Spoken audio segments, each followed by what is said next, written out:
Yes, sir. You're right. See if I can send an email right. How you doing? So what? No, good to see you. There they go.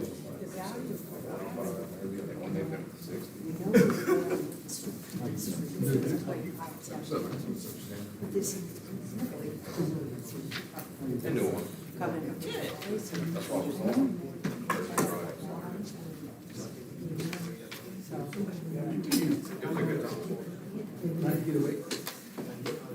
See some stuff.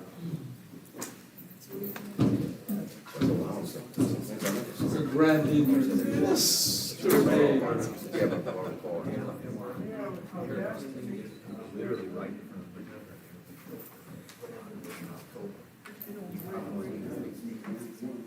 You're gonna have to give it. That's what they said. You gotta give it. Yeah. You'll have to. Oh, you'd heard about the back too? Yeah.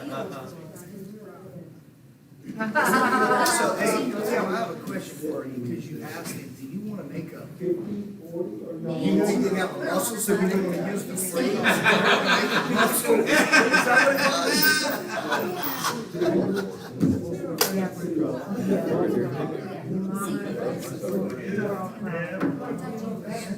It's usually my job.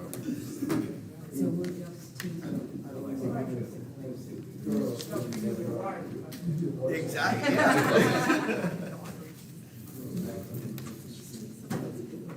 Make a good out of it.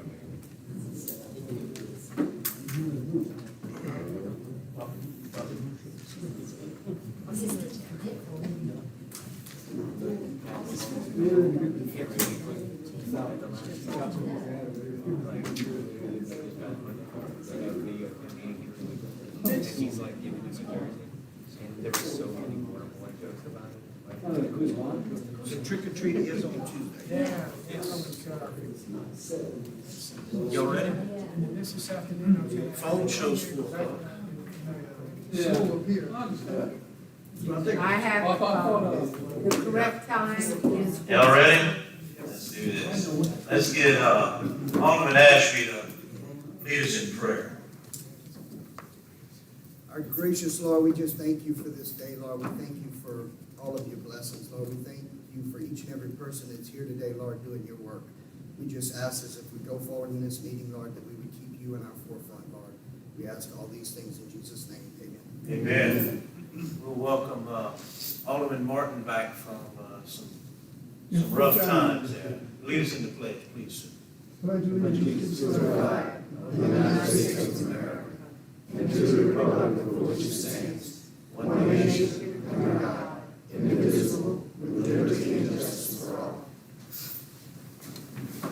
Mr. Martin, it's good to see you back, sir.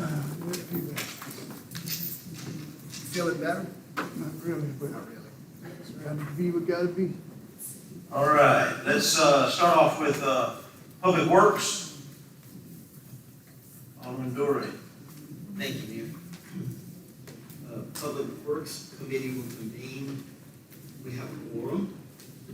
Public Works Director Albert John will be the first up. Good afternoon. Good afternoon.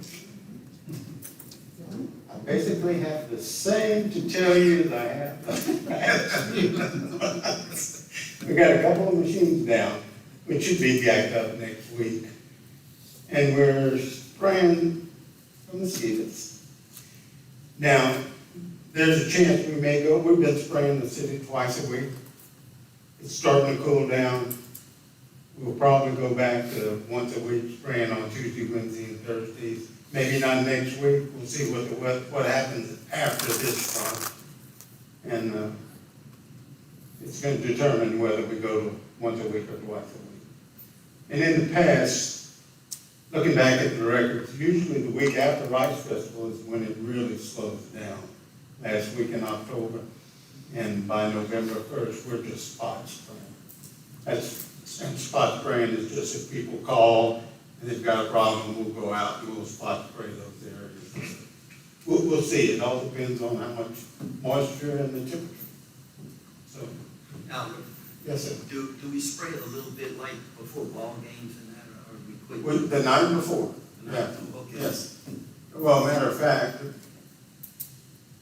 I have one truck that has two chemicals on it, because the one chemical we have, we can only apply once every 72 hours, so I have a tank that has another chemical which I can spray every night, I just don't have a lot of it.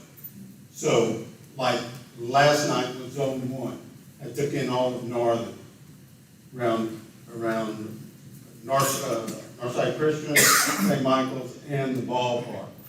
So tonight, he's in zone 2, zone 3, and south half of zone 2.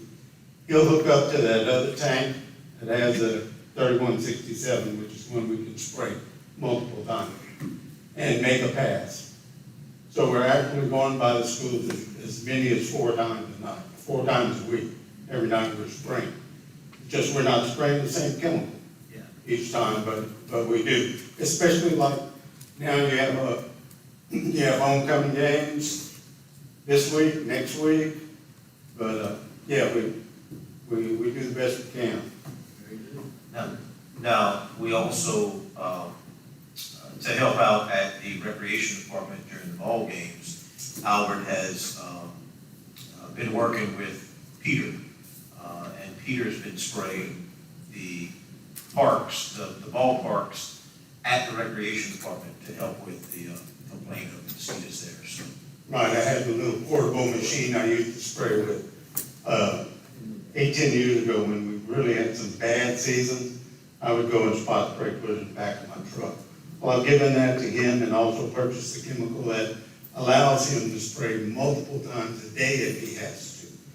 And with the main species of mosquito he's dealing with are container breeders, which are coming out of the cemetery. They're called the Asian tiger, and they are active during the day, like 30 minutes before or an hour before sunrise to right after sunset. That's when you gotta hit him. So he's able to go out and spray when he needs to. Sounds good. Albert, could I ask, what are those 2 chemicals? One of them is called Permex 3166 ULB. And the other is 4x4, it's the one that Peter has. Now, the 2 I spray are 3166 and 3167. The labels are different. That's the main thing. You label the law, you gotta read the label. 3166 is 72 hours. Cannot apply more than 72 hours. Just like Permanone. Now, there's another chemical, Delta Guard, that's been really hard to get. It's these chemicals are oil-based, except for Delta Guard. We can mix that with water and we're allowed to spray that. It's just really, really hard to get. Are they pymethrin based? 3166 and 7 is pymethrin. Delta Guard is delta methrin. Pymethrin? Yes, ma'am. Any other questions for Albert? Thank you. Thank you. Next, we have our city engineer, Kim Mayer. Thank you, Jeff. I believe everyone was emailed a copy of the engineer's report for October. I have action items which are consistent with the agenda. Action items 1, 2, 3, 4, 5, and 6. And I've covered those items in my report. If you'll turn to page 2, the first item that requires action is going to be on contract A for the street improvements program, for the street improvements contracts. And the updates begin on the top of page 3. The contractor may finish the punch list prior to the October council meeting, which is on the 11th. He is supposed to be moving back into town with his patching crew this week. And we're not sure whether he will be finished with the overlay on Pinewood. And there are a couple of short streets in South Crowley that need to be done What we can't be sure of is will he finish those in time so we have final quantities that we can put into a partial payment estimate and to know that that's the final numbers that you're going to be dealing with. So keep in mind that everything I'm saying is contingent upon the contractor finishing the punch list in time for us to bring the final numbers to you on Wednesday of next week. In the meantime, I'm going to give you some numbers that we think are pretty close. Tim, can you pull your mic a little closer, make sure everybody can hear you? Thank you. So, if we are finished in time, a resolution of termination, a final contract change order will be presented for council acceptance next Wednesday.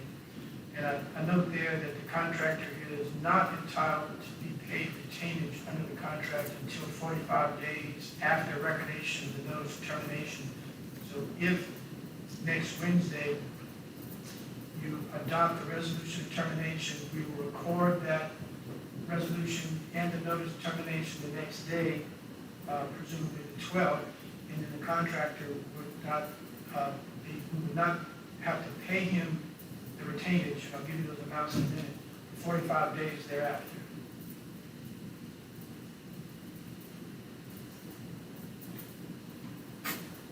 So, again, at the top of the page 3, right under item C, where you see the D in the left margin, regarding partial payment estimate number 20, which would be the second to last payment due to the contract, the last payment due being the release retainage in that 45-day, after that 45-day leave period expires.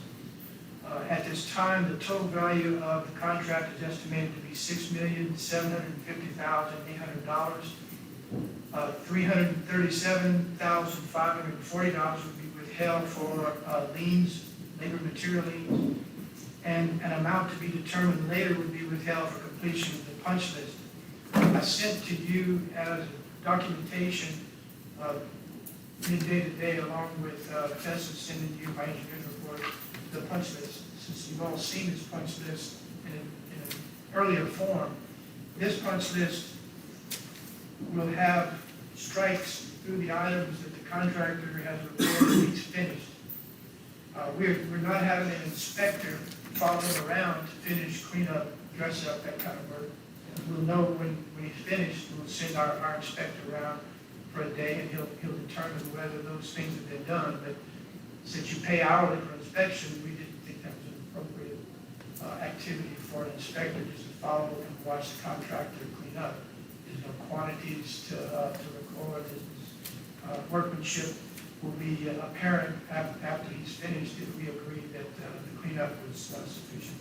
So again, this is something that I sent to you in a separate email today as documentation for these partial payment estimates for contract A and B. I'm not going to send you the usual partial payment estimate forms themselves because I'm waiting to finish the pay items that are on the punch list, and I will get that to you before Wednesday. But the numbers that I'm furnishing to you now are estimates, again, what we think that the final construction cost will be. We're not going to be that far off. And there are pay items associated with, for instance, the pine wood at 500 or 600 feet is a pay item. He didn't do it before the final inspection, but if he had done it, we would have paid him again, and he's due payment on that now once he's finished, and we know the exact tonnage of the asphalt that went down on that small section of pine wood.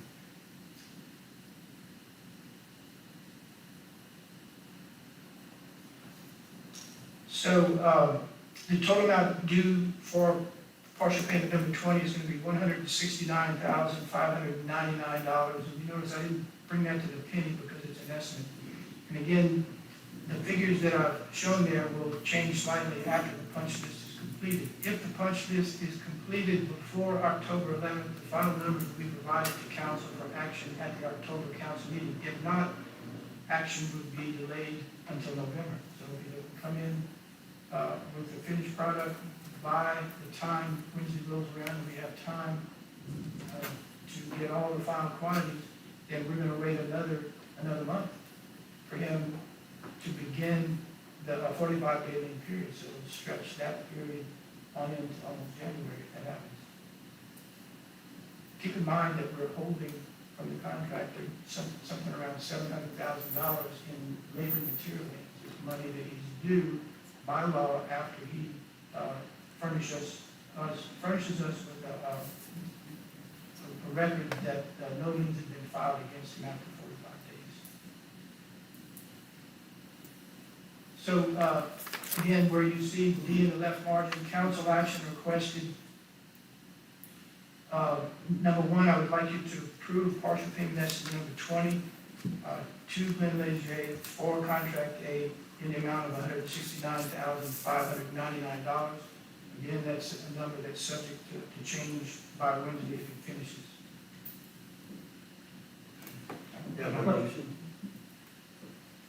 Tim, isn't it premature to be making an action item for a number we don't know? That's part of the work that's been completed. Well, I wouldn't present it to you if I thought it was premature. Well, I understand that, but has $169,000 worth of work been completed today that we hope for? Or is this was anticipated?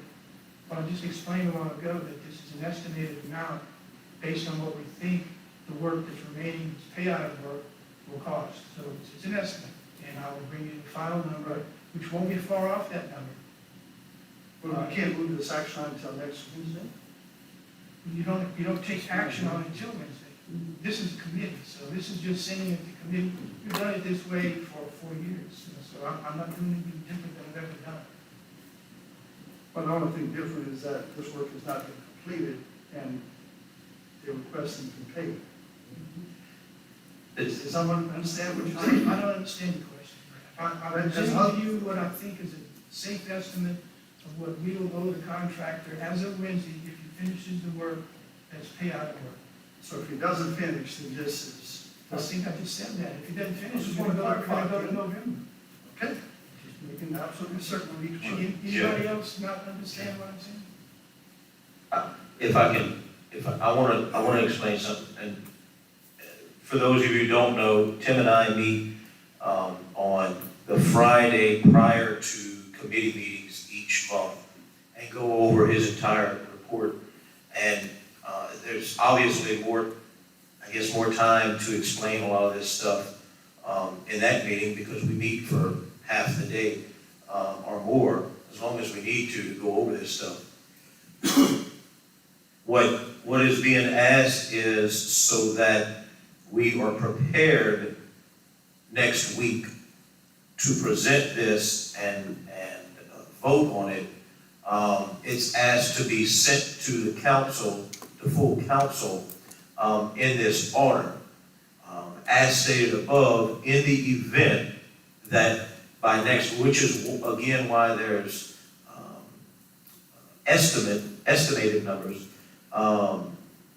Now, this $169,599 is estimated.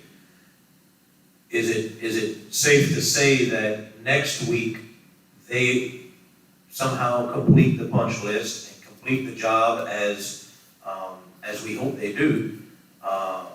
Would that number be 269,000 or maybe 175,000? How much off do you think that is going to be? I think is part of the concern, if I'm not wrong. You know, is 169 a close number, or could it be double that because they finished the work?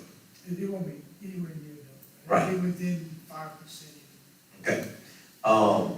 And so, Tim we have communicated about this quite often in the past month or two, because they've called Glenn Leger and said, hey, we still have your retainage, and you do realize that once this is complete and the council votes on getting rid of the contract, that you still have another 45 days before we have to pay you.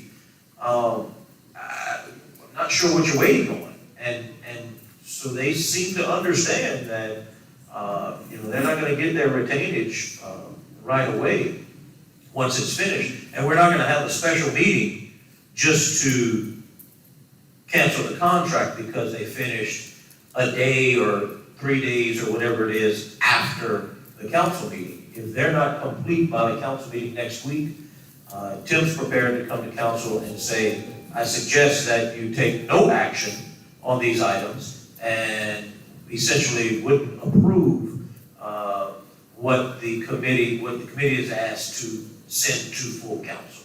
So he is prepared next week that to ask that that the full council take no action on it in the event that the job is not complete to this spot area. Yes, and that was my main concern. I don't want to just obligate, recommend to the full council something, subject to change or, it's not, but I appreciate the information. Chuck? Yes. It's Jeff's meetings. Yeah. Okay, Jeff. It was probably a little more clear to you because y'all sat together. Exactly. It was a little bit distorted, and when you went to we may have to wait 45 more days. I also thought you were talking about the retainage. That the retainage might back up another 45 days or another 45 days, so I wasn't sure exactly about that. But now it's clear that if it's not finished next week, then we don't take action on it, and if it is, then we'll get that exact number. And we do wait another 45 days in November. If I come to you next week and say, forget all this action by committee, withdraw it, don't act on it, then we'll go to November, and then 45 days will start from the day it's recorded in November, which could be in January. Okay, now, I understand. Jeff? Sandy? Will it be necessary that the council reinspect any of these areas from the punch list, like we did before? By all means, you have every But reason. we don't have anything scheduled per se. No, we're not gonna have another final inspection that brings everybody out. You can Yeah. look anywhere you want. You have the list. Yes. The list is addressed, so you know where to go, where you're interested in looking to see the contract. Okay, great, thanks. Thank you. And, can we have a motion to? I so move. Sandy makes a motion. Second? Yeah, I'll say. Step second. Any discussion? All in favor? Aye. Opposed? Motion passes. Item 2 is to approve final contract change order number 5 under the Lindley contract, contract A, to adjust original contract quantities and cost to final construction quantities and cost in the amount of a negative $31,026 and to adjust original contract time to final contract time. That's a Motion. Second. Sandy, second. Any more discussion? You, Mike? All in favor? Aye. Opposed? Motion passes. Keep that minus $31,026 in mind just for a few minutes, and I'll tell you what we're gonna have in terms of an adjustment under contract B. Item 3, under contract A is adopt a resolution of termination for that construction contract with Lindley for contract A. So move. Motion by Sandy, second. Second. Oh, no, that's, Second. Item number Yeah, I 3. second. Let's get number first. Item number 3 under contract A is I believe it's second step. You second that? Yeah. Okay. Any more discussion? And again, Yes. this is if they complete the punch list by next week's meeting. If they do not complete the punch list by next week's meeting, then Tim will ask that you take no action on this, and we do not terminate the contract because they're not finished. that's correct. Thank you. Okay, no other questions? All in favor? Oh, So I got a question. I don't know contract A, contract B. The writing in front of the station is still not complete. Is that gonna be complete? Is that on the punch list? Okay, thank you. Yes. Okay, all in favor? Aye. Opposed? Motion passes. Chair, just for the record, my vote is contingent on everything passing. Just for the record. Yeah, that is the motion, correct? Correct. Yes. That is contingent on the contract, but the work being List and everything. completed. Correct. Understood. Jeff, Ms. Strickland. I'd just like to suggest that everyone go around and, look at those, if however many items on the punch list aren't complete, if y'all want to just go around and drive in your areas and make sure they're done to y'all's satisfaction and to the constituent satisfaction before you pass it next week.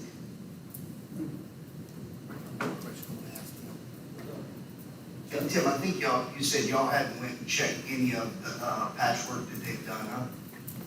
Correct. Okay. I think they've only done cleanup, no patchwork. They're gonna be doing patchwork this week and next week. Okay, well, I just had a question about the 15th Street. It looks like that they did some layover in that area that's off. I don't know what that patch is on Yeah, 15. it looks like they hired some elementary people. Yeah. to do it. It's bad. I don't know what that patch is, but understand that the West 15th Street repairs are not part of this contract. It's not a case of workmanship issues. It's a case of extreme drought and cracking of the soil beneath the roadway and the base of the roadway failing. But So we're paying additional money we're- to have that work done. We're going to fix it, yes. Okay. But that's not part of this contract, so West 15th Street is not going to be repaired before this contract is finished. Let me clarify that. This contractor is gonna be paid to try to take the elevation differential out in a temporary measure. And then we're gonna have to figure out what to do, if anything, for that block or for several blocks. Yeah, but when we did the ride around, you had said that it would be temporary, just more or less for safety reasons. Yes. But then later on, we would come back and have someone redo that whole area. Correct. Temporary is under this contract, later on is not. Right, because that was just strictly an override. Yes. And Chuck, your comment about patchwork has been done there now, I don't think anything that is done there now is done by Glenn Lacy. Yeah, I don't know what. There was a big patch in the road done by someone when we did the final inspection in the near vicinity of the worst part of those cracks. And it wasn't the contractor, it wasn't our contractor that did it. We'll have to try and ask around to see that, I don't think it's NCMC because they aren't actively working right now. Who else would be I- working on our street? You mean- Well, you it could mean be wasn't- Lawco, it could be Centerpoint, You meant it wasn't Glenn Lacy. no, well, it wasn't Glenn Leger, I don't think it was Glenn Leger either. No, it wasn't Glenn Lacy, it may have been NCMC. And we got patch problems by NCMC. all No, the this time. one's not, this one's a worse problem than that. This one's as bad. It is absolutely terrible. There's no roller or anything to touch this asphalt. This looks like maybe Looks like cold they mix. Pushed it off the back of the truck. This looks like a cold mix patch, not a. Glenn Lacy is moving into patching this week, so I don't think he's done anything No. since final inspection.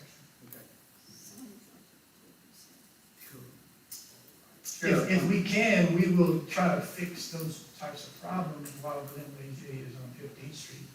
Right. And he'll be paid for the tonnage of asphalt that he installed. Yeah, Tim, regarding the punch list items, once the contractor has completed those, you will go out and inspect to make sure it's done to your satisfaction. And yours, yes. Anything else? Do you have, Contract B is next. Jeff? Yeah, we have some. Oh, Derek. It's on. It was on, you just turned it on. There you go. On the punch list, the manhole cover at the corner of East First Street and North Avenue Mill, every time somebody drives over, it makes a loud clanging noise. So I I don't know if that's on the punch list or not, but before they get paid for final work, I'd like to see if they can fix that. I'll check it. It's right in front of 105 North Avenue. The other thing is, why is there grass growing through the new asphalt? Yeah. It's, It was happening within a month after they laid it It's down. not unusual for that. it's porous. There's actually grass growing through the asphalt on Parkerson.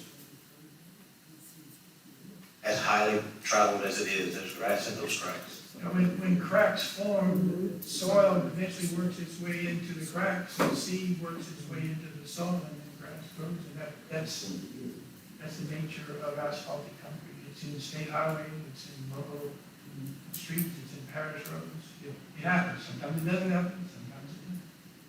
It's not everywhere, but it's in a lot of places. Yeah. Standing. One of the things that we notice is that people cut their grass into the street. And anyone that understands grass knows that comes as seed. So it's surface growing, and it's pretty deep to have anything grow from the soil itself. So you can go out there with some herbicide and knock it out if it's close to you. You know, how close is it to your property? Close, it's on the road in front of my house. In one of the cracks in Yeah, in we that. have that, you know, that's typical of what we're seeing. I just wanted to mention. Also, recall that we're going to use your 6-month contract for crack grouting, cleaning, and sealing to address the larger cracks in the road, which are 1/2 inch or greater. That has to be wide enough for a contractor to get a routing tool into the crack. He routes it, he cleans it out, puts a backing inside, a backing rod, and then he puts a sealant inside, and that will take care of where grass is growing in those cracks. Tim, that brings up a good question. I actually had someone yesterday evening at the restaurant call me over to the table, and he asked me, he says, look, he said, I started riding a bicycle, and he said, I'm noticing all the cracks in our brand new roadway from the drought, he said, and I was surprised to hear him say that he actually knew why those cracks are there. He said, how much of a problem is that going to cause us, and how are we going to keep the rain out of it? I said, well, first of all, it's not raining, but just as if you go back on Google Earth maps and go back to before the street overlay, and you see all the black squiggly lines all over every street in this city, that's cracks that were cleaned, routed, and sealed. And so that process is going to happen again.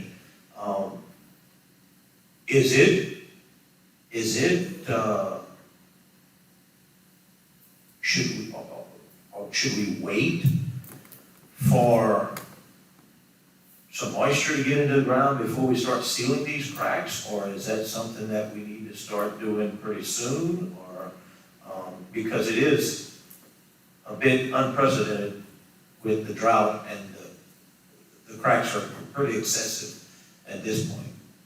No, you shouldn't wait. We need to do it. Soon as possible. I wanted to get Glenn Leahy out. Sure. And once he's out of the way, you have a contract that you approved in August to begin in September, and we'll engage that contractor. And it's something, crack routing, cleaning, sealing, we've been doing it for 20 years. And we do it every 3 or 4 years to the tune of $200,000 or $300,000. Every time we engage that contractor to come out and seal those cracks, it's an appreciable expenditure. But you do that so water doesn't get down into the base. But that's been from when they did the streets the last time, up until about 4 or 5 years before this program was started. Because it was, remember you said it wasn't worth it anymore. But throughout the years of its life, it did a good job of keeping the water out. So that was just an annual thing they did. It did a fantastic job because the amount of reconstruction that was done in this contract was nil. You did almost no reconstruction of streets as opposed to 25 years ago. I'd say 10–15% of the city streets were totally reconstructed. You lived on 14th Street. You know, we did 14th Street completely because that street had no more structure to it. It was because of, in part at least, rainwater getting into cracks in the street that had developed prior to 1997 at that area. Okay, on page 3, if you'll go to. Yeah, any question? With the cracks, because it's a, the cracks are a big issue to the public, all complaints. Where in the contract are cracks not part of warranty? We have a 1-year warranty, I'm just trying to, if are cracks not included in the warranty? We can't make a case for the contractor being responsible for what happens underneath the work that he did. He basically painted your streets.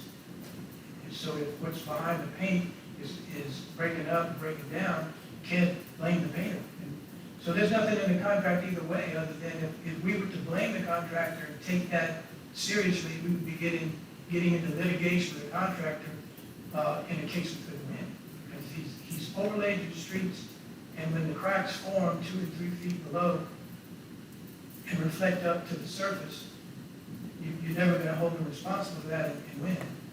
And you'd be wasting a lot of money on litigation to try to win that. It's happening everywhere. It's happening in water systems everywhere. You've heard the discussion about Larco's having ruptures all over town. City of Rain, in a council meeting, the mayor mentioned they own their water system. They are full-time working on ruptures of water lines because of the shifting clays. That's 3 feet under the ground. The movement of the clay is that deep. You can't possibly hold a contractor who overlaid your streets responsible for what happens 3 feet underground. So, absent of the cracks, what is covered in warranty that you can give us an example of that could happen next year? What's something typical that the warranty would cover, if not cracks? If the asphalt began to break up at the surface, then you could have a warranty problem there. It's going to be a superficial thing. It's not going to be underneath what he did at the surface.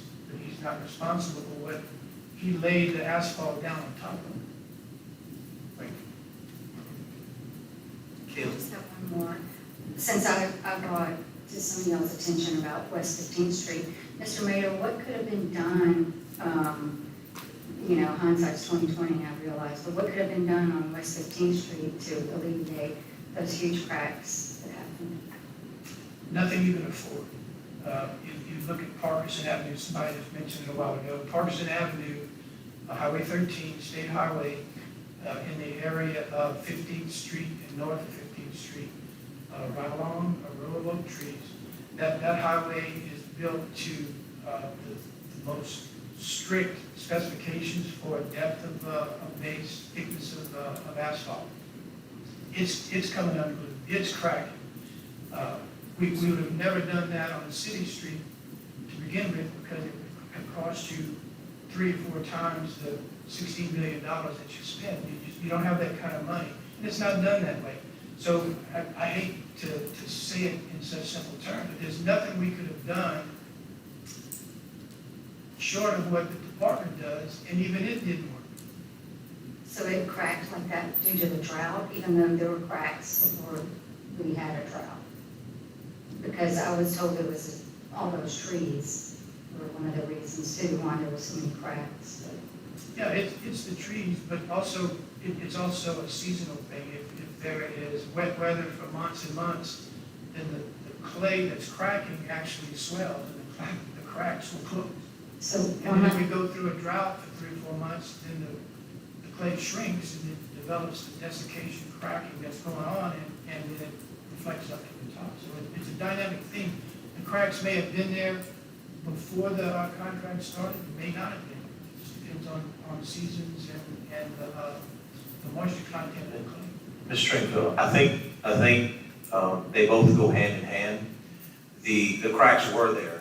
That street was not in that condition, but that same area did have cracks, sinking, did have issues before the contract, before the street overlay.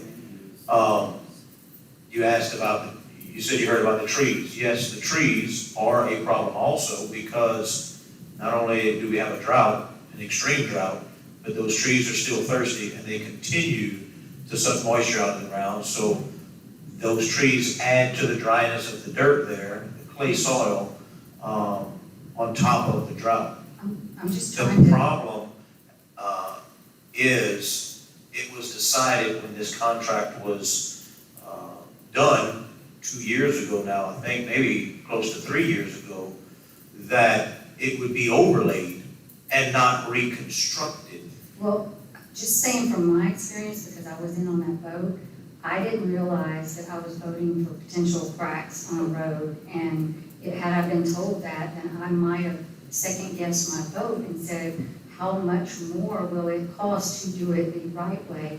And how often do we do this? And will we just do this again in the next 15 years? Just basically put lipstick on a pig and just get, what we have. So, I mean, do it right No, I the understand. first time, so we don't have to continue the patching and the continued overlay. I'm just suggesting. Yes. So- My vote might have been a little. I understand that, and I agree with you. Mr. Mayor has heard me say that probably 1,000 times since January. Is this the right way, or is this the good enough way? And he said this is the affordable way, that the city can afford it in many of those incidents. I asked him just on the street, on West 15th, while we were actually out there with some of the council members, what would it cost to reconstruct this one lane, because it's the lane that's nearest the ditch, and the trees. And that answer was somewhere around $500,000 for that 5 or 6 block stretch. And that was a rough estimate without putting pen to the paper, and that it can't be held to that estimate. But we're talking about $500,000 for that one stretch of roadway. But the most important part is that it would still crack eventually. Maybe not in 2023 to the extent it is cracked today, but at some point before the next 20 to 25 years that it's overlaid again, or milled and overlaid, or reconstructed and overlaid, it will crack again. Again, Parkinson, our state highways have cracks in them, and they're built, the base is built to a degree that we can't afford to build our bases in our city. So the answer to how could we have prevented these cracks is it's impossible to prevent. Yeah, maybe I can make this distinction to help, is that you don't patch streets because of cracks, you patch them because of base failures. Cracks are not base failures. So we looked at that street and saw that it didn't have so much failure of the base that it needed to be reconstructed. So we patched and we overlaid it. But it's not because of the cracking that was there. Cracking does not warrant patching. Right. It's base failures. Ms. Stringfield, listen, I know that there's some touchy points to this street overlay project, and I want to make sure that I make sense when and I didn't know all this stuff, okay? I learned this stuff in the last few months by asking a lot of questions. And to me, it makes sense because I've spent a lot of time on asking these questions.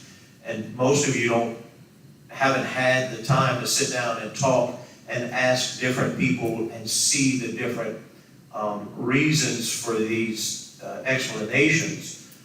So I want to make sure that it makes sense to you, what I'm saying, and that I'm not just making excuses, because I have a problem with it too. I have a big problem with West 15th Street. And I wanna, we have a drainage project that I wanna get done from Front and H to South Avenue J and Spruce. But that's $350,000 to do that, to do it right. Now, we could piece it, but I can't afford to do it right now. So it's a juggling act. And I promise you, I want to do things right because I'm not going anywhere once I get out of office. I'm going to still live in this city, and I want it to be right when I'm here, Yes, later. that's same, and thank you for, and you did, you answered it, but I'm just saying, I just want these members of the council to realize that your constituents are looking to y'all, and they are saying, and y'all please ask questions during the meetings, and not just over the phone, and not, because that's how they see that y'all are asking questions and not fighting for them. Because the majority of them are not happy with how the roads are. Had I known, I might have, and I did want a little space between our drainage project and our street project, because now we're redoing some of the roads that we did. And I wanted that buffer, y'all remember, I asked for that buffer in between those. No, we gotta do it now. So I'm just begging all of y'all on the council to just, and the mayor, I know you're doing a good job, just try to listen to your constituents and fight for them. Yes, ma'am, thank you. All right, Jeff, it's yours. Where am I? Four. Okay, number 4. Okay, still on page 3, and I'd like you to look at where I show contract B in the middle of the page. And the presentation is very much the same. We know the contractor, it will be working, we don't know whether he'll finish. He may finish the punch list prior to the October council meeting. If not, then we'll go on to November to present it to you. Meantime, if we would be able to approve partial payment estimate number 15 for contract B, the total value of the contract is estimated at $9,370,436. $468,521 would be withheld for labor and material liens. An amount to be determined later would be withheld for completion of the punch list. That amount to be determined later is because we think he's going to be finished, and then there will be no retainage for punch list. But if we're able to approve the contract, terminate the contract, and have a punch list with incomplete items, then we would have an amount of money we would hold back so he can finish it. Meanwhile, his lien period for labor and materials is going on. That's all standard way of handling a construction contract. I make a motion. Well, don't make it yet, because I haven't given you the. You haven't given? No, ma'am, I'm sorry. So the total amount due for the estimate, partial payment number 15 is $238,204. And so I would like you to look at that item one. Okay, Sandy made the motion. And who makes the second? I'll go ahead and second. Steph made the second. Yeah, go ahead. Any more discussion? Hopefully not. No, I just have this one. I'd like to clarify that motion contingent. Yeah, whatever. All of this is contingent. Contingent on completion of the punch list, yes. Okay, well, I that's just want to make it clear. But Tim, go ahead and give a little synopsis, real small, on the year warranty after everything is paid for. The warranty would begin at the filing of the notice of termination. Okay. If you do act on it next Wednesday, October 11th, and it's filed on the 12th, then your one-year warranty would begin on the 12th. Right, so anything that y'all hearing that just don't make sense, you got a whole year. So, give it a little time, things gonna happen in that year, at 365, so let's make sure we understand that, that's all I need, thank you. You're welcome. So item 2 is to approve the final contract change order number 3 under contract lien. Hold on, he got a motion in a second. A motion, okay, we got a motion and a second, that's Sandy and Steph. And, no more discussion, please. No, I just wanted to make sure everybody knows. Okay, we got it.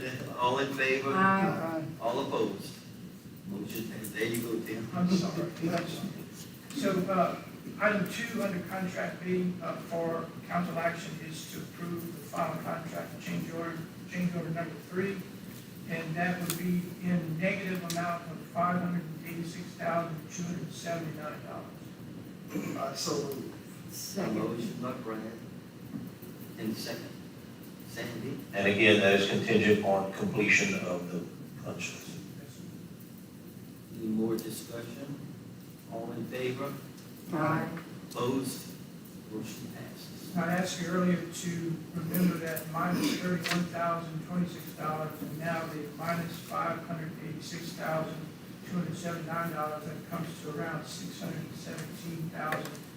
That is a reduction in their original contract amount. And everything that we've been doing to project the final numbers has been based on a number that's $670,000 greater. So that's a very positive thing as a result of the contract. Item 3, adopt the resolution of termination contingent upon. So moved. So moved by Sandy. Anyone got a second? Second. Brad, second. I'm reading over here, I'm sorry. And again, contingent upon Contingent upon. things completed next Wednesday. Glenn and Tessa, I'll work that wording into your minutes. Okay, any more discussion? All in favor? Aye. Opposed? Motion passes. Believe it or not, I'm done. Now, Thank you. and if there's nothing else come before us, I will recess. Thank you, sir. Utility Committee, can we, Moody, you still need to go to another meeting, right? You good? Okay. Utility Committee, Alderman Martin. Thank you, sir. We got a quorum present. I'll start off with Tim Crater, he's not here. City Engineer Tim Mater. You have my report, no action items, everything is an update from last month. I'll answer any questions you may have now or between now and the meeting or after the meeting next week. Anybody got any questions? Audience? Just real quick, just want to read something in utilities. Mr. Ben LaBiche, Alderman Lachele went and met with Ben. He had questions, and from LAWCO's update on Friday, Crowley is experiencing a serious amount of water line leaks due to the extreme drought. This city is not the only city in town, our town, in this current situation, which is regionally spread out. This year alone is the worst that Ben LaBiche, area manager for LAWCO, has ever seen in 22 years. LaBiche has had over 40 main breaks. They were working on one by MLK today. 6 inches or better. In prior years, he's had 15 breaks during one summer. As far as half-inch breaks, he's had too many to count. And that's from Ben LaBiche. I actually called him about a water leak today. If you see the water leaks, they're trying to get to them. I'll tell you that they do work into the night, trying to make it happen. But because of the extreme drought and the separation of soil, these old water pipes are catching a lot of trouble. That's it, Steph. Thank you. Okay, well, we recess. I'm sorry, I'd like to, I don't know about the other wards, but in Ward 2, we had a lot of sewage backup. And I know that those clay pipes that were put in years ago are going. Is this something that other wards are experiencing? No, just the main pipe water line. Yeah, it is all over town. They get to them in a timely manner. We have NCMC contract that is fixing to be expanded probably because we're under budget again with that contract, to do some more smoke testing, repair of mains and stuff. So it's an ongoing project. We will never, ever finish repairing sewer lines and our water lines. I mean, it's ongoing. I know this weekend we had on Eastern between Third and Fourth, and then we had on K and Second Street. So we had a lot of backups where they go to the road and they have to clean all that out. You remember, you only get the ones in your ward. I It's not the only ward. know. But yes, it is all over Yeah, town. it Yes, is. ma'am. Yes, ma'am. Thank you. Okay, with that being said, we recess. Recreation, Alderman Ashby. Recreation Committee comes to order. We have a quorum present. I will act as Mr. Peter Kirsch today and read his report since he's unable to make it. Flag football, soccer seasons are in mid-season and going strong. We're getting positive feedback about moving the games to the turf fields and playing during the week. Youth basketball registration is now open and will be open for the next 6 weeks. Adult basketball at MLK is also in mid-season. Restroom work continues. The original completion date was September 23rd, which was last week. I have reached out to the architect for an update and have no response as of the meeting time. I have also requested a partial payment request for today's meeting, but have not received it by the meeting time. I will hopefully have an update and request for a payment to request for the city council's meeting next week. And anybody has any questions on Peter's report? All right. Tim Mader? So that brings up number one. We're not gonna act on number one. We just. That's correct. Yeah. Nothing further for our records. Okay. Any other questions or nothing further, we'll recess. Thank you, sir. Alderman Reggie, zoning and annexation. Thank you. We convene, everyone's present. We'll start with a report from Mr. Tim Nader as soon as he's finished passing out the lines.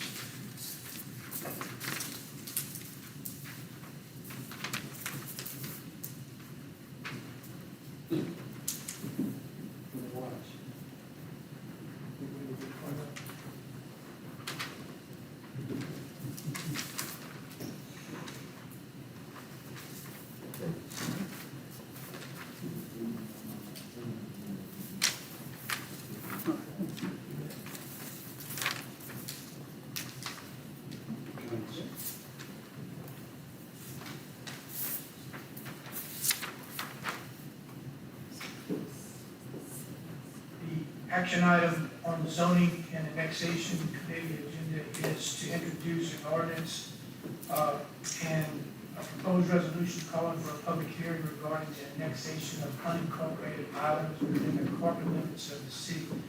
I believe you have a resolution that Tom prepared. It's multi-page, and it's all in all caps. It's legal descriptions of the areas to be annexed. I promise you, this means nothing to me, so don't feel bad to you. Take it home and study it. What means something to me is the picture, which is worth Tom's 1,000 words. This is what you are considering to annex. These are the unincorporated islands that were created in past annexations where property owners opted out or decided they did not want to be annexed, and they were allowed to be left out of the corporate limits, creating the island of unincorporated area. But the mayor would like to improve the look of the city and have no such islands. And so what you see in green, these are the parcels that are going to be incorporated now.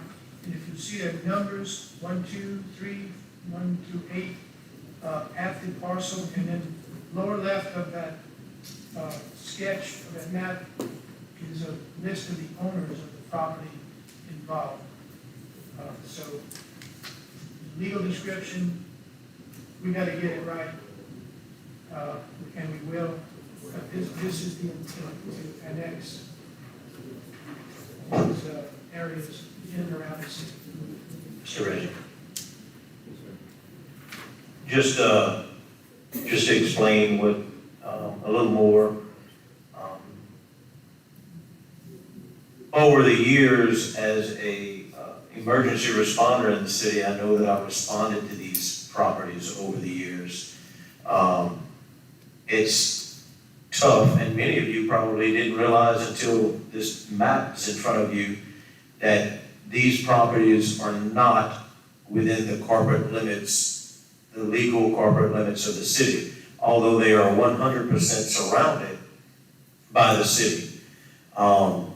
All of these properties are commercial properties with the exception of number 3, but none of these properties have any registered voters on any of these properties, which is how we are allowed to make this decision if we want. If you look at, I'll give you an example, if you look at number 5, and it says Sabagan Properties, that is the parking lot of Tower 1.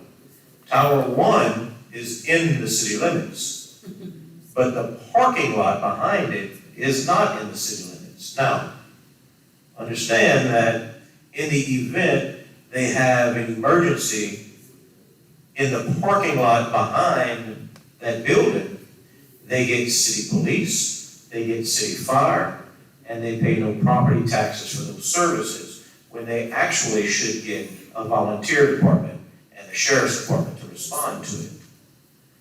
When all of the other properties around them are paying property taxes for those same services. So that's one that, and I'm just talking about that because it's easy for you to see and understand how it's chopped up like that. The old Centerpoint Energy office is in this, that is out of the city, and then those properties along North. Another reason I'm talking about this specific property is we just spent a couple of days installing a culvert with city equipment, city employees, city time, in the city-owned ditch to access this property, which is outside of the city, and we collect no property taxes for it.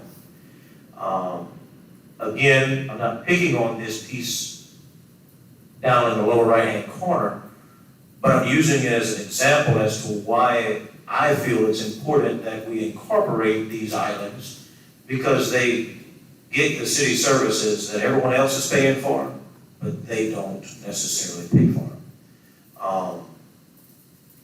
The two on Oddfellows is the used car lot and the little gas plant, the little Centerpoint gas plant that's on Oddfellows. Number 8, the police jury is meeting this evening, and they are going to, no they're not, never mind. They'll meet next week, and that's going to be on their agenda to approve that annexation into the city. It doesn't change anything for the police jury nor the city, but the rest of their property there. This is some new property they just acquired, which is on the north side of the drain ditch. Now, there's still 2 pieces in there that are still going to be unincorporated in that triangle. Those 2 pieces are where the 2 homes are with registered voters. I will try and go and speak with those owners and see if they would be interested at a later date being incorporated into the city. But that takes a different process because they're registered voters on those 2 properties. So any questions I'll be happy to answer, but that's my purpose for bringing this forward, is because a lot of these properties are receiving the same city services that the other incorporated properties are receiving. Mayor, if these properties are annexed, what would be the zoning district that will apply to them? Is that been determined yet? Can you answer that, Tim? That'll be in the resolution. Okay. It says, oh, it's, they usually come in as R1 unless you specifically, determine otherwise, you put that language in the ordinance. But if it's silent in the ordinance, then it's automatically R1. And- I haven't read the resolution yet. Yeah, Yeah, and they then, didn't say R1. I'm not sure. right, and so, we'll probably have to come back and rezone the commercials, because they're not all commercial. The Clark Lake piece is not a commercial property, but there's no registered voters, so we could leave that as residential. Thank you. Do I need to make a motion for, Make a motion. okay, there you go, a second? I think I'm on, Yes, I sir. said, Yes, sir. Seconded by Mr. Martin. Any more questions? All in favor? Aye. Any opposed? Okay. And then under discussion items, to discuss selling on East First Street in Crowley, Troy, Evans.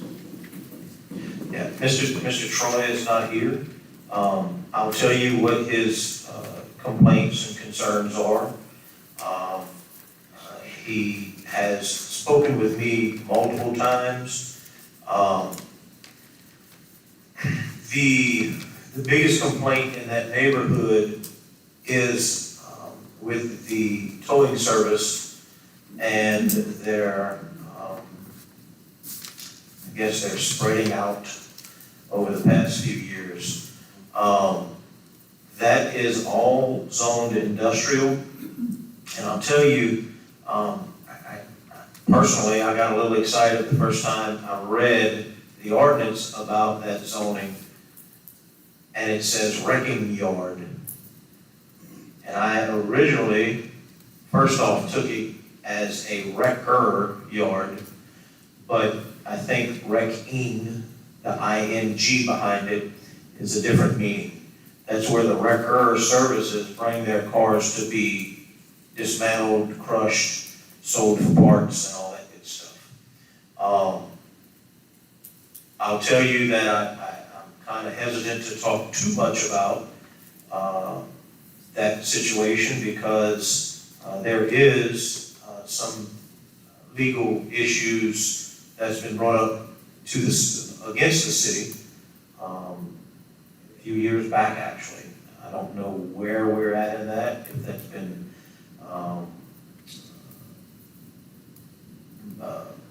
pushed forward anymore or not. I'm not really sure.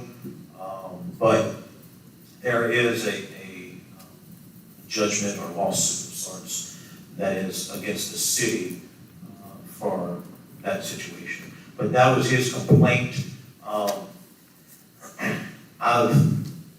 Since then, the record service has built a fence with a permit along Front Street.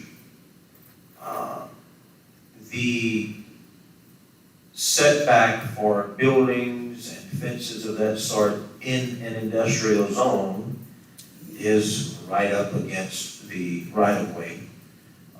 It's not like a residential zone. But he did build a fence on a portion of it. He has plans to demolish some of those buildings. I asked him if he would expedite that in some way. And he is in agreement with that. The property, all of the property along the railroad belongs to the railroad, and any of the businesses and improvements along the railroad belong to the people who have these leases with the railroad company, but they don't own the property. It's zoned industrial. I'll be honest with you, I wish we could change the zoning to residential. We don't have the industrial aspects of that neighborhood anymore, and I think it would be beneficial to the neighborhood our city to have it zoned as residential or maybe even commercial, but that's obviously impossible at this point because there's industrial businesses in that, or an industrial business in that area. I don't know what else to do with it. I mean, I'm just being honest. So the guy that's in the record yard, has he complied to everything that's been asked of him at this point? You said they did a fence. Well, he wasn't asked to put a fence, but he did put a fence because he was getting complaints of the vehicles that he had along the railroad.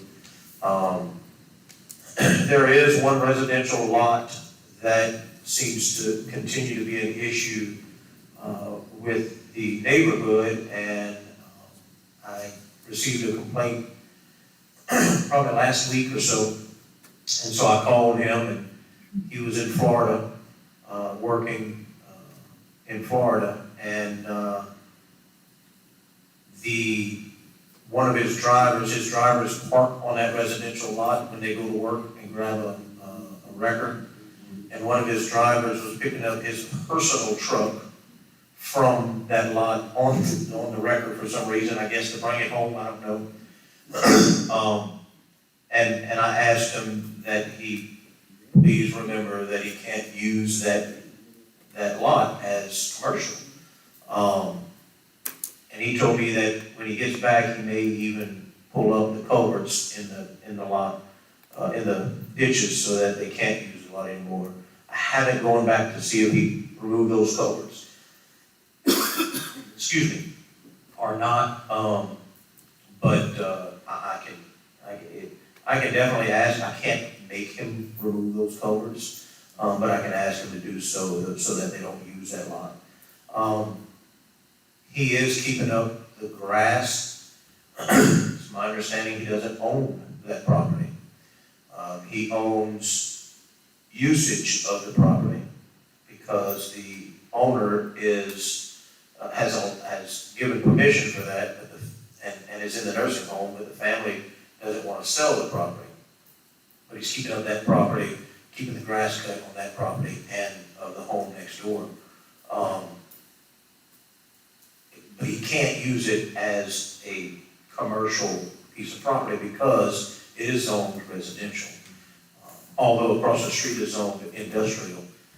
We have some, in my opinion, some serious zoning issues in our city. Things have been allowed over the years that has really taken away from the neighborhoods, some of the neighborhoods in our city. I think we have room for industry and business outside of our neighborhoods and our residential areas, and that's something that we probably need to look at going forward. Is maybe looking at some of these zoning issues, seeing if we can fix them. But that was his complaint, and that was the understanding was a wrecking yard. And I'm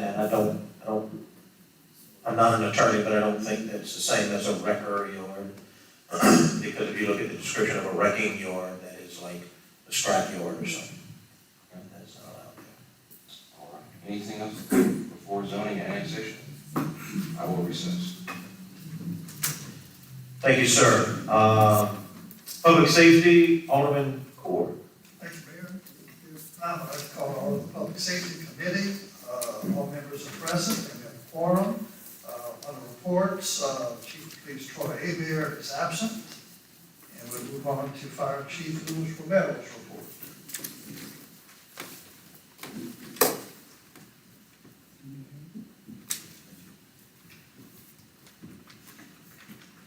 Good afternoon.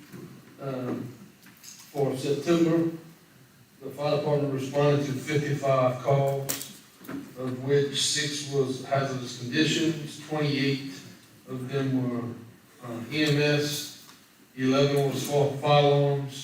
We had 5 fires, 2 good and team calls, and 3 service calls. So far this year, we ran 395 calls. September's average response time was 2 minutes and 39 seconds.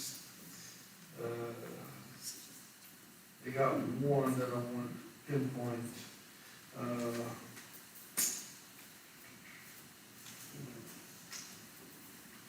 Call number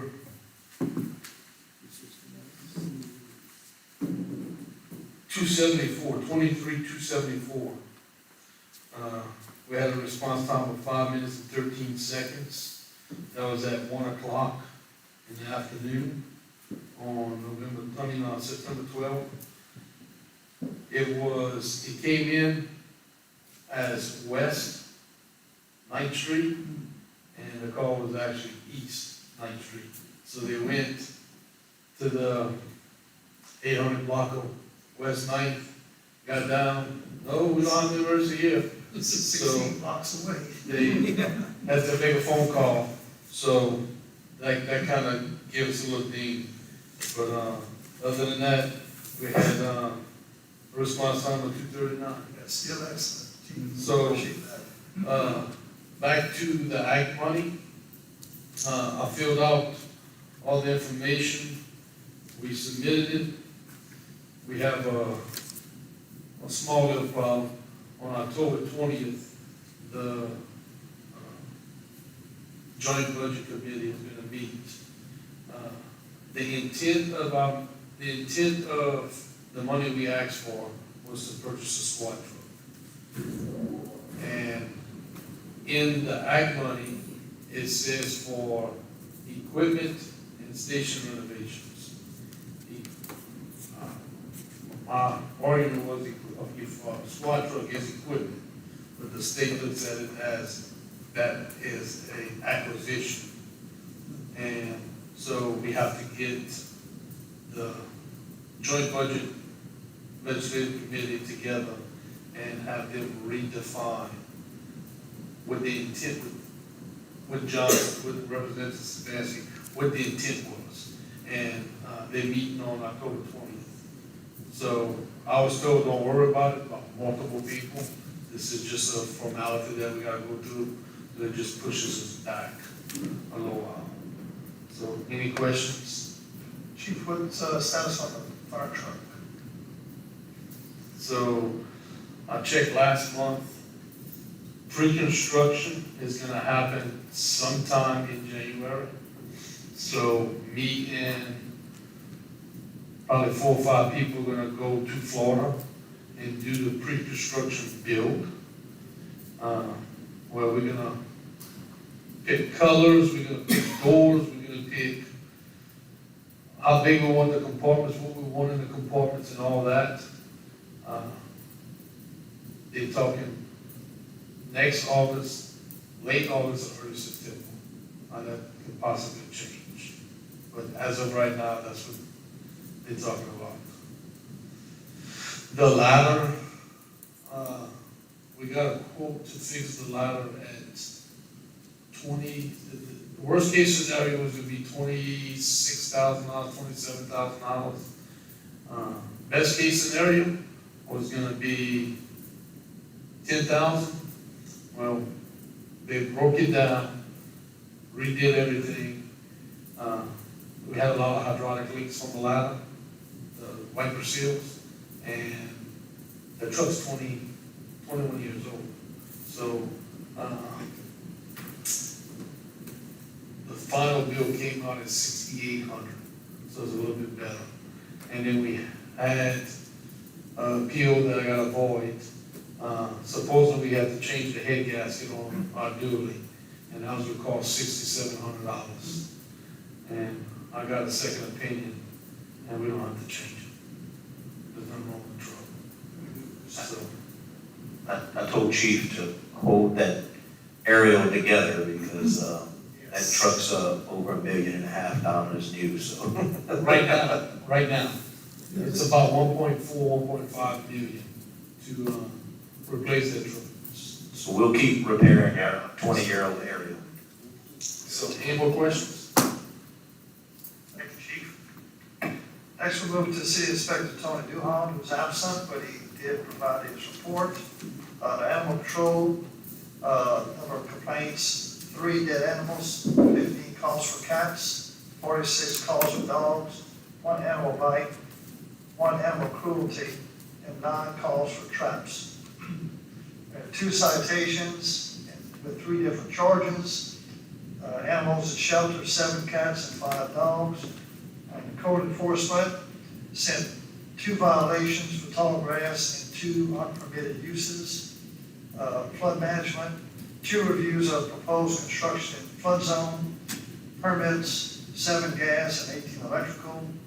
Under planning and zoning, completed 2 subdivided proposals. Stormwater management, performed monthly inspections of Bayou Blanc, the center ditch, West Capitol Parkway, and North Interstate, and reviewed 2 drainage concerns.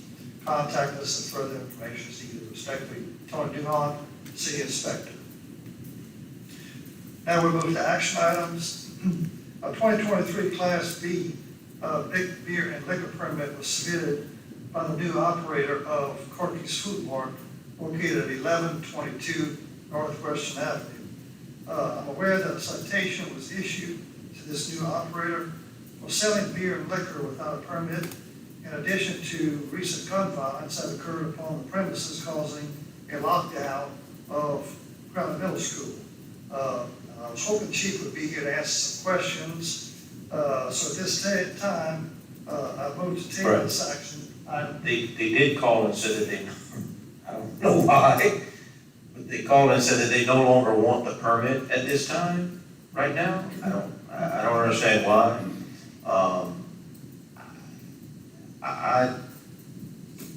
And I was going to just table it. Yeah, Now we can, yeah. you know, I have, if we need to move forward, I want to have things in the works just in case it works out. They don't keep a clean place. I actually went over there and spoke with them about it.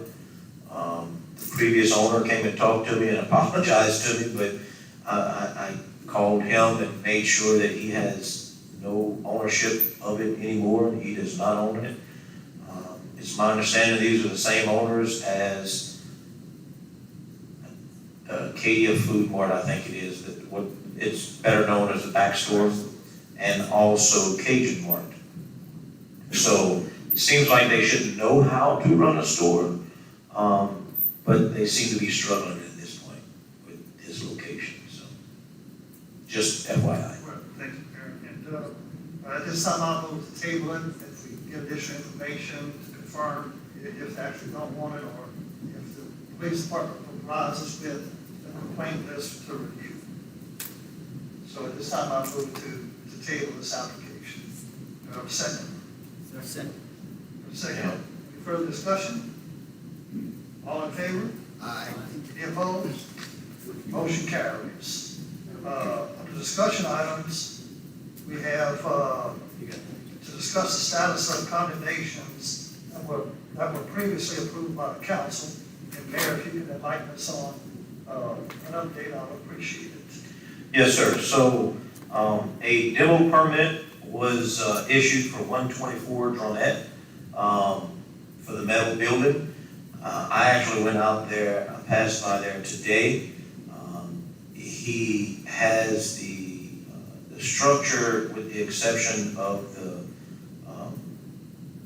metal pipe frame, is gone. So it's all cleaned up, the property is cleaned up, and the frame of that structure is still there, but I think he may want to try and build upon that, but he'll have to get a permit for that and get it inspected in the whole 9 yards. He did get a repair permit for the home at 124 Dronette, and the house actually looks really good from the outside. I didn't go inside, obviously, but from the outside, it looks really good. I was not able to pass by the rest of these, but 1226 North Avenue J did get a demo permit. 127 Dronette has a demo permit. It looks like they began demolishing that home. Kind of looks like maybe the property owners are doing it themselves, probably by hand. But it looks like they made some progress with it. We'll have to keep an eye on that, make sure it keeps moving. 702 West 10th Street has been demoed. 1004 West 10th Street, was going to appeal. That went in a day late. Someone came in asking questions about minutes and stuff on that property today. So we're gonna have to do some more work on that property. 514 East 10th Street has not asked for a permit.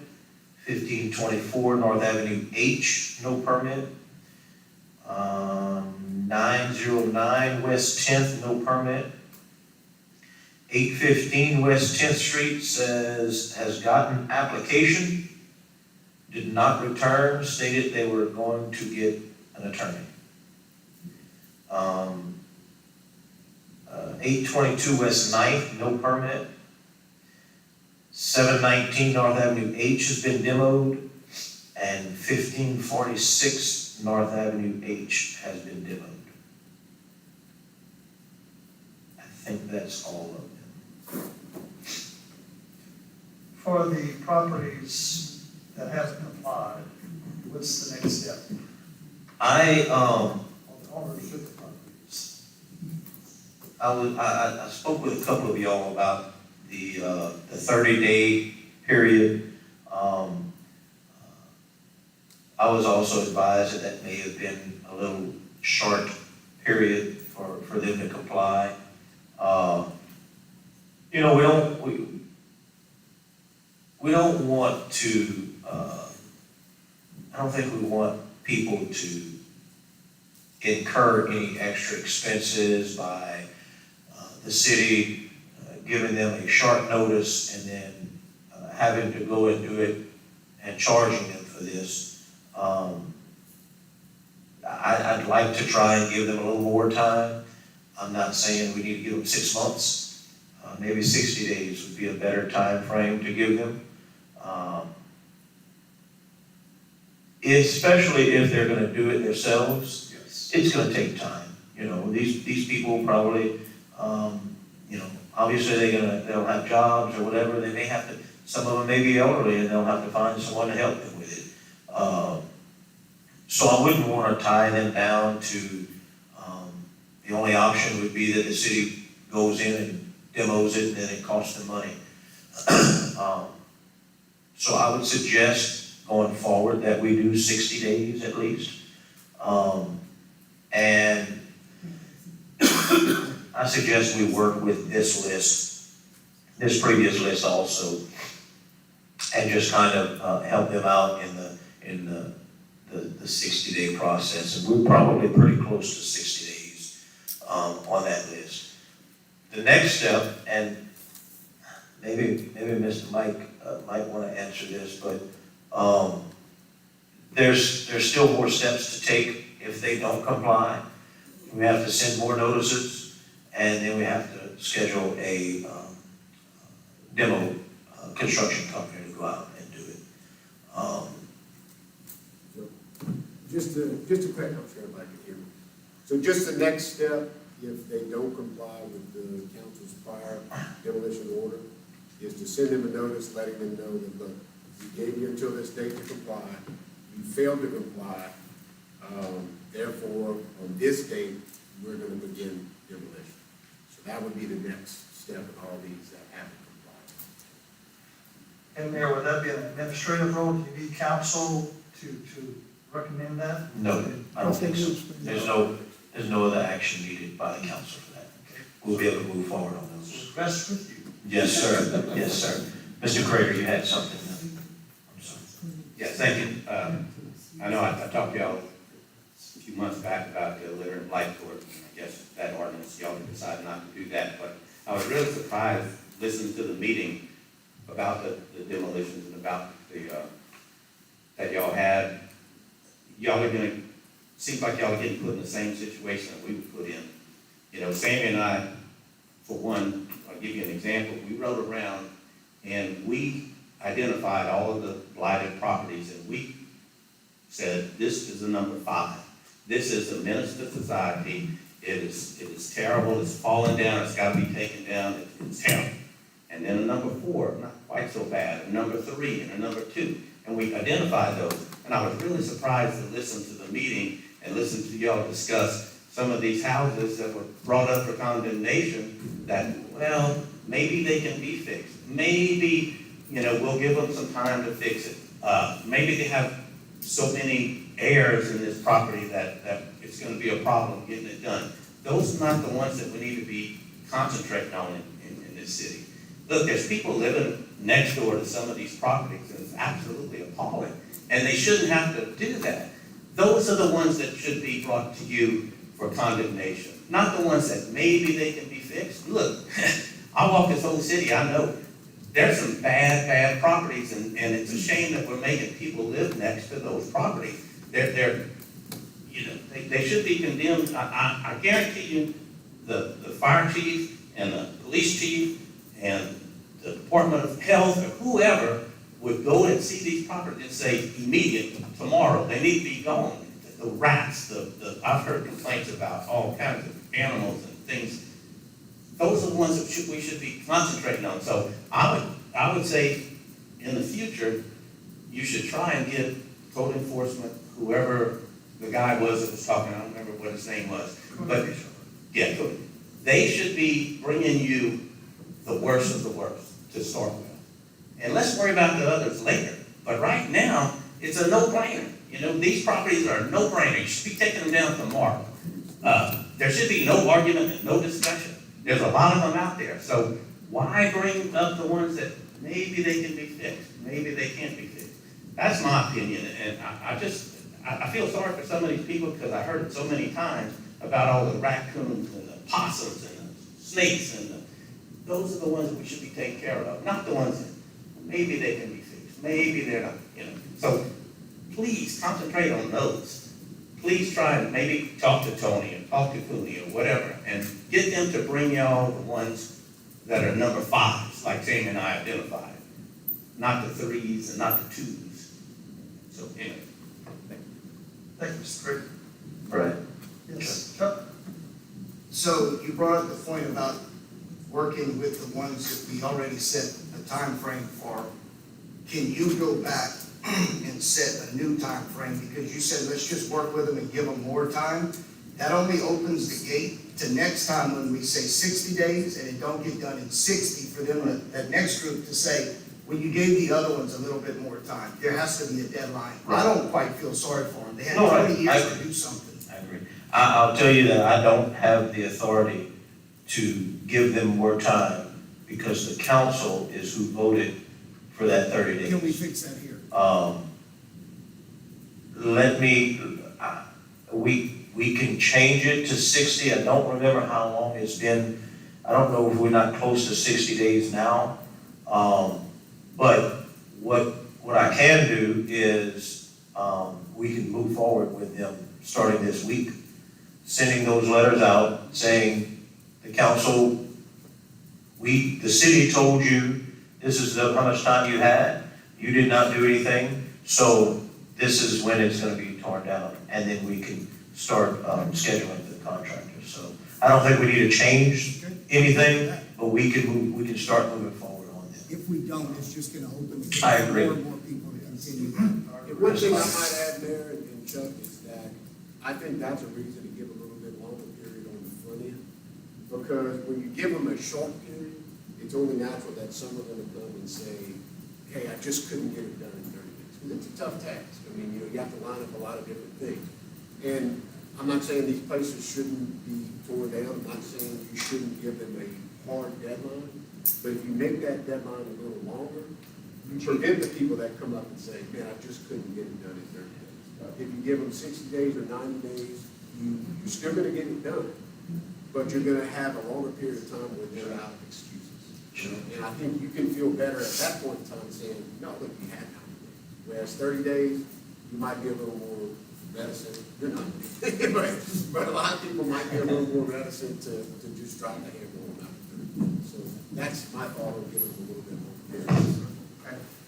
And seeing what's transpired with these first bunch, with the 30 days, it stands to reason that maybe 60 days should, but a hard and fast 60 days.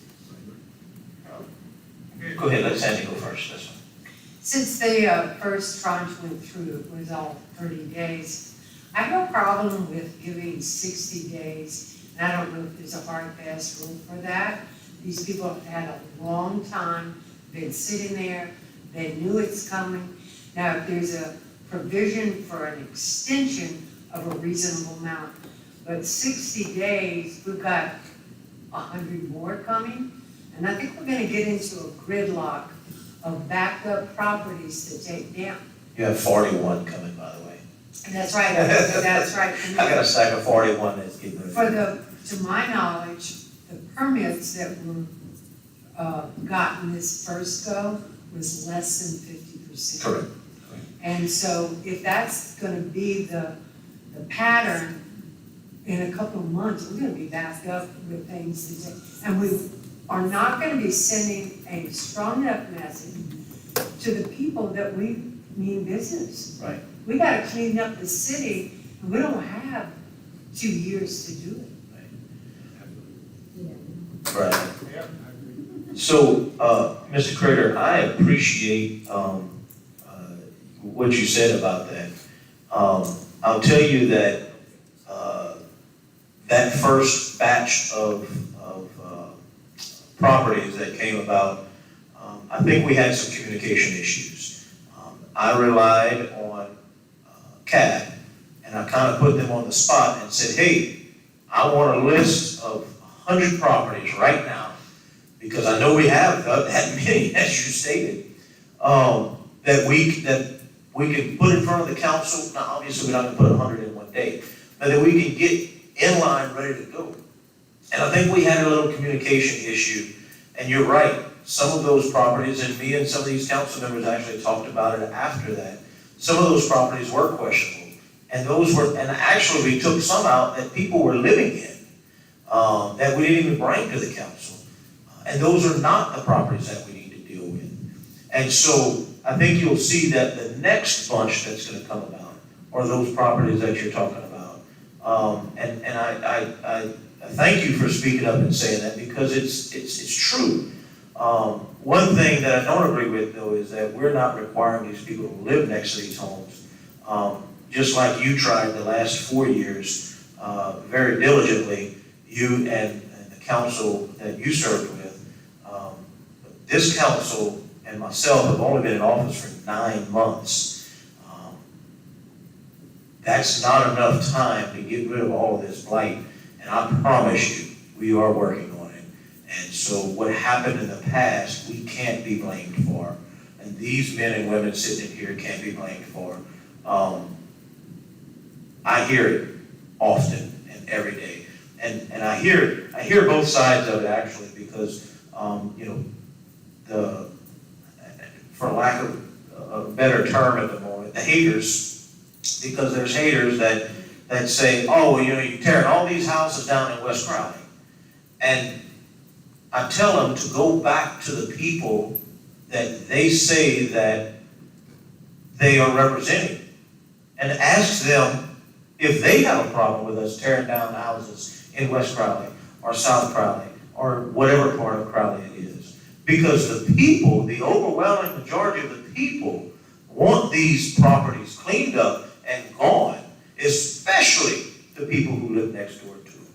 And the point you made about the raccoons and the rats and the cats and everything else that are living in these homes. The contractor who tore down the old governor's home on Jay told me that there was probably 10 plus raccoons that ran out of that house when it was being torn down. Came over to my house.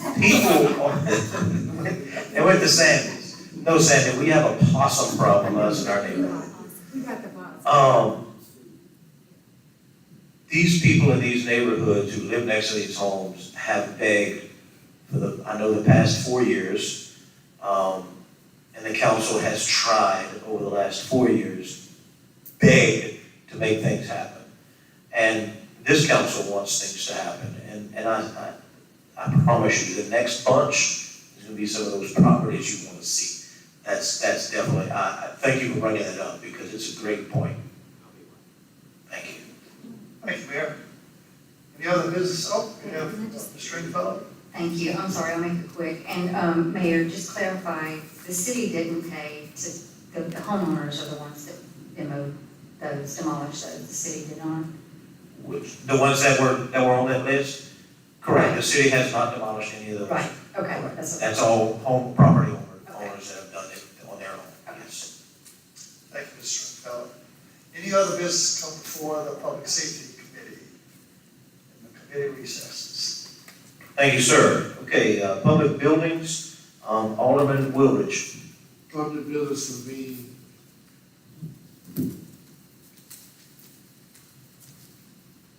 public buildings convened, we had a forum. On the action items, there was none. On discussion items, there was none. There being no further business come before the public buildings will be recessed. Thank you, sir. Insurance and personnel, Alderwoman Marks. Okay, we open the Insurance and Personnel Committee. We do have a quorum.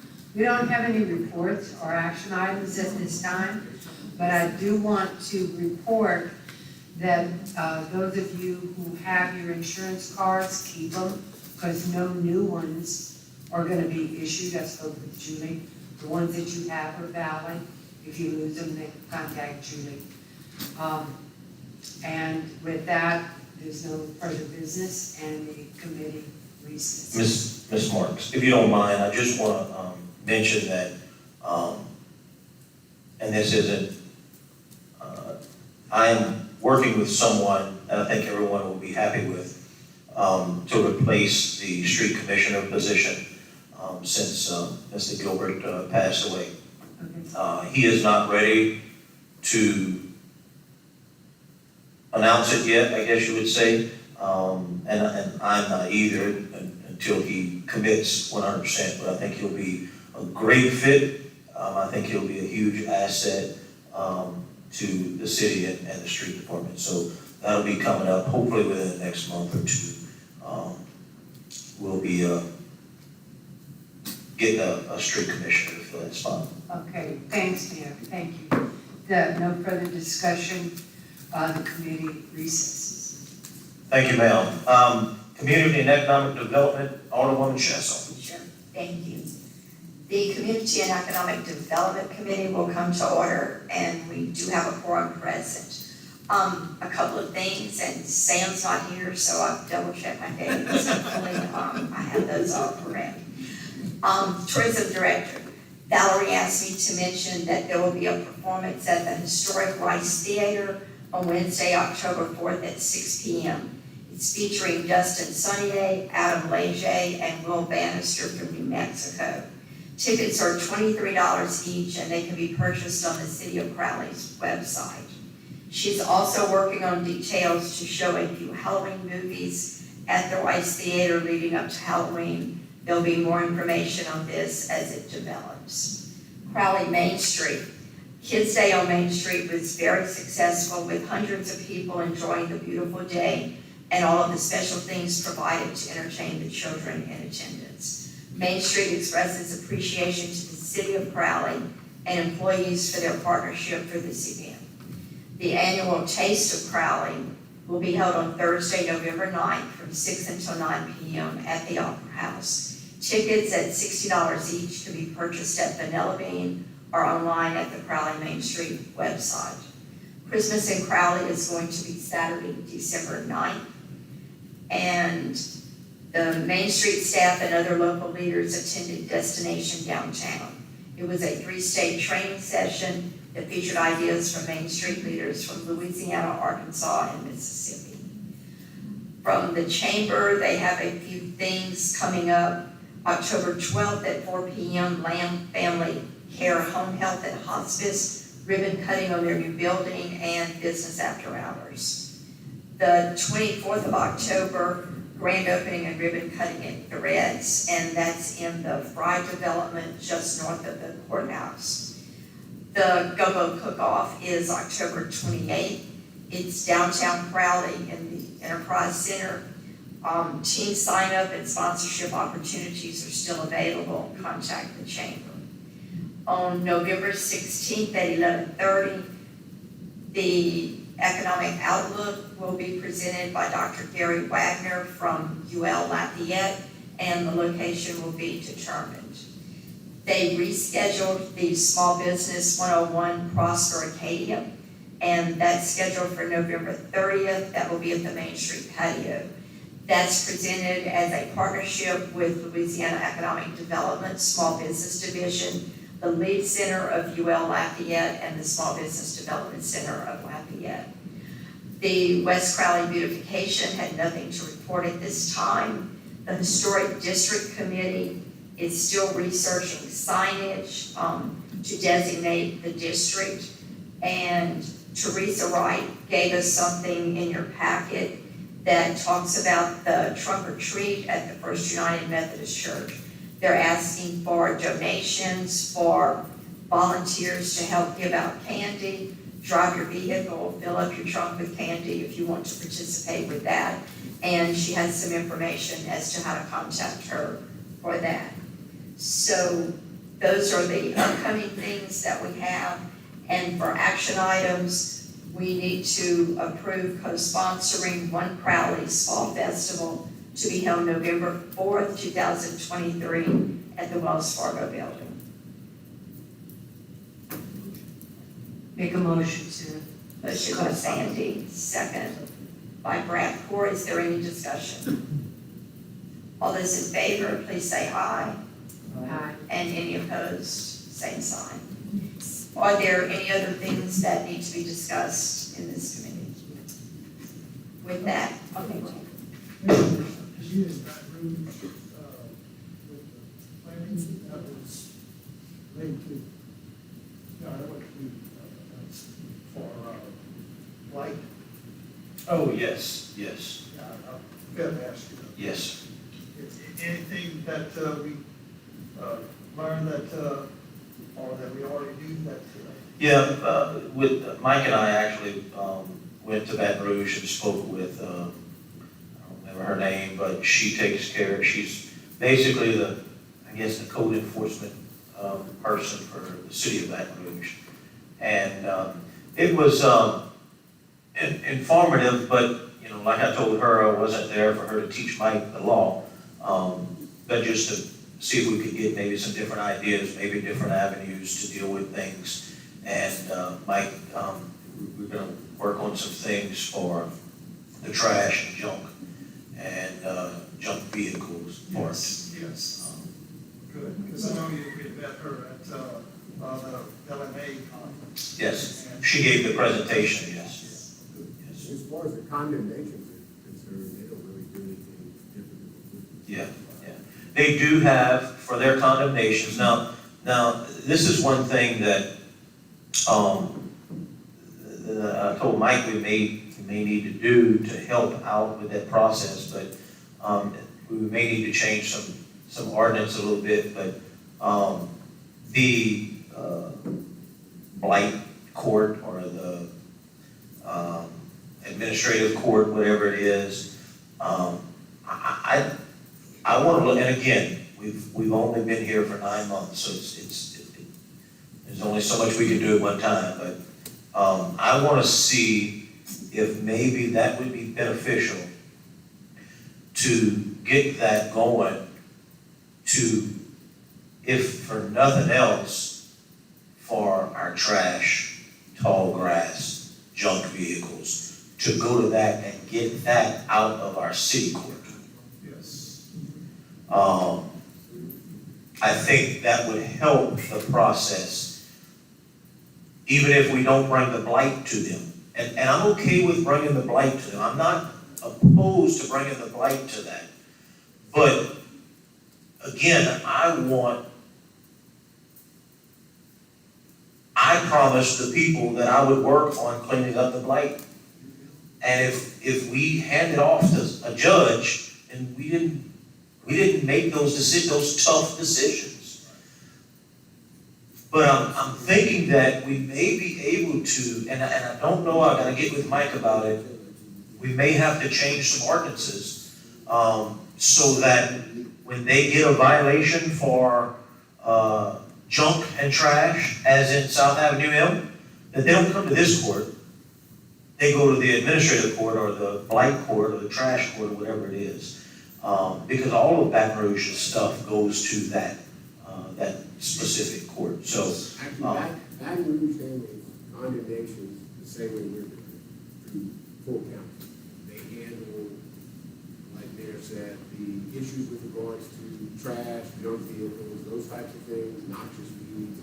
That's what they send to the blight court or administrative court. So accommodations would stay with the council Sure. and other matters. That's what Baton Rouge. Right. I think it's a good idea.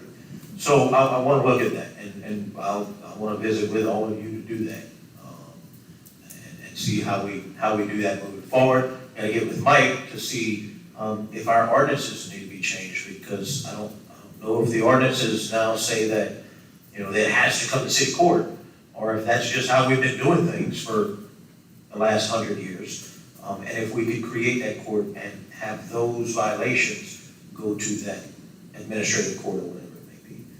So that's definitely something we need to look into. Thank you, Mayor. Yes. Mayor, I was sitting in with you all at that same meeting, and the ordinance that they were talking about, and we discussed this about certain properties that are bought for potential rental properties, but are left vacant, and vehicles, unusable vehicles, are parked in the driveway with the garbage cans blocking that there's no tags. And I think we were aware that, or maybe not, that our police can go and check those out without having to have a permit or something. Because we have a lot of property that's vacant and blocked with junk vehicles. Yeah. We have to take control of the junk vehicles and trash And some places have 2 or 3 vehicles. and I'm working on, in this, since we're in community and economic development, I guess we can actually chalk this up to it, but I'm working on it. I've actually contacted 5 people. If you, I know you've seen my calendar, and so I've been a little overwhelmed, but I have contacted the people to serve on the litter. It's the ordinance is the litter and blight committee. I do have 5 people that are committed to that. I want to meet with them and have them help out with getting these businesses to clean up their parking lots and keep their grass cut, and to also come up with some programs for us citywide to take care of trash and things. And also next week, we'll be going to Baton Rouge for the Keep Louisiana Beautiful conference. And I want them to get involved with Keep Louisiana Beautiful. I want to become an affiliate city, as we've talked about already. But we have a lot of work to do. We have a lot of work to do. Yes, ma'am. Definitely a different topic that needs a lot of time. Yes, So, yes. thanks for bringing I want to go back real quick to Mr. Byron. I forgot to mention it during public buildings. Just an update on the Rice Theater. I gave Mr. Habits the okay and the purchase order to go forward with renovations and redoing the facade of the Rice Theater. And that should start within the next week or so. They'll start the process of that. The entire front will be repainted. The doors will be refinished. The roof of the marquee, basically if you're standing under it, you can see the sky from underneath it. That will be replaced, repaired, underneath, replaced and repaired. There's 2 drain pipes that come from that roof through the walls down to the sidewalks to drain that roof.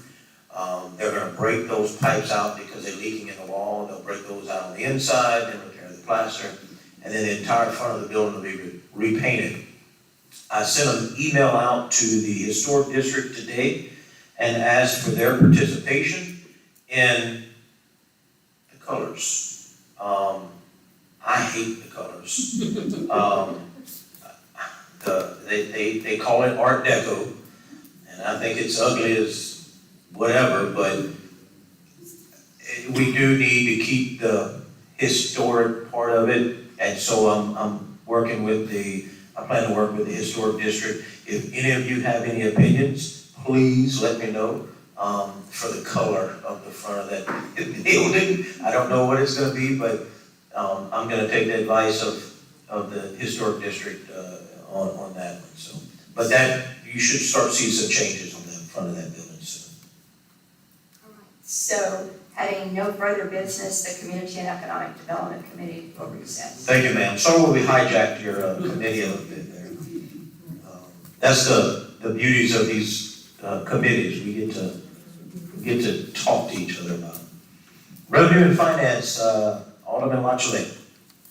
Thank you, Mayor. Revenue Finance convenes. We have a quorum of committee members present. We have no reports to hear. We have no action items listed. Is there any discussion to come before the committee? With no discussion, committee recess.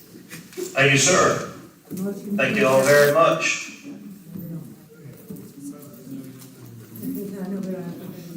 It's fun to say. It's fun to say.